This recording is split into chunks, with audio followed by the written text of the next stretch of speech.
નમસ્કાર દર્શક મિત્રો, @ગુજરાતમાં આપનું સ્વાગત છે। ગુજરાતમાં આ વર્ષની શરૂઆતથી જ એટલે કે જાન્યુઆરી મહિનાથી જ ઠંડી, ગરમી અને વરસાદનું તાંડવ જોવા મળી રહ્યું છે।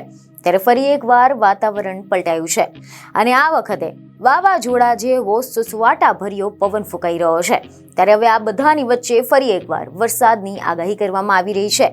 જે હા, ગુજરાતના વાતાવરણમાં મોટા પલટાને લઈને મહત્વના સમાચાર સામે આવ્યા છે, જેમાં એવું જાણવા મળી રહ્યું છે કે જાણીતા હવામાન નિષ્ણાંત અંબાલાલ પટેલે ફરી એકવાર કમોસમી માવઠાની ચેતવણી આપી છે। તો ચાલો જાણીએ કે આ મામલે ડિટેલમાં અંબાલાલ પટેલે શું આગાહી કરી છે।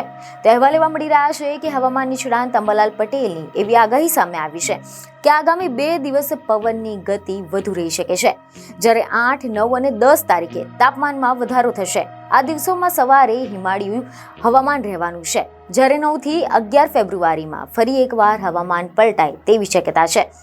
11 અને 12 તારીખે ફરીથી ઉત્તર ભારતમાં હિમવર્ષા રહેતા સવારે ઠંડી રહેશે, જ્યારે 19 ફેબ્રુઆરીથી ગરમીની શક્યતા દેખાઈ રહી છે। 19 ફેબ્રુઆરીથી લઈને 14 એપ્રિલ સુધીમાં રોગિષ્ટ હવામાન રહેવાનું છે, જેથી લોકોને સાવચેતી રાખવી જરૂરી છે। 23 ફેબ્રુઆરીથી અંત સુધીમાં વાદળછાયું અને કમોસમી વરસાદના એંધાણ વર્તાયા છે। તો આ સિવાય બીજી તરફ ખબરો એવી મળી છે કે IMDએ પણ પોતાની આગાહી રજૂ કરી છે।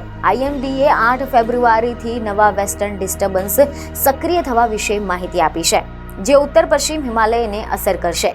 હિમાલયના વિસ્તારોમાં 8 ફેબ્રુઆરીથી લઈને 12 અને 13 ફેબ્રુઆરી દરમિયાન હિમવર્ષા થવાની છે। બીજને ખબરો સાથે ફરી મળીશું। ધન્યવાદ।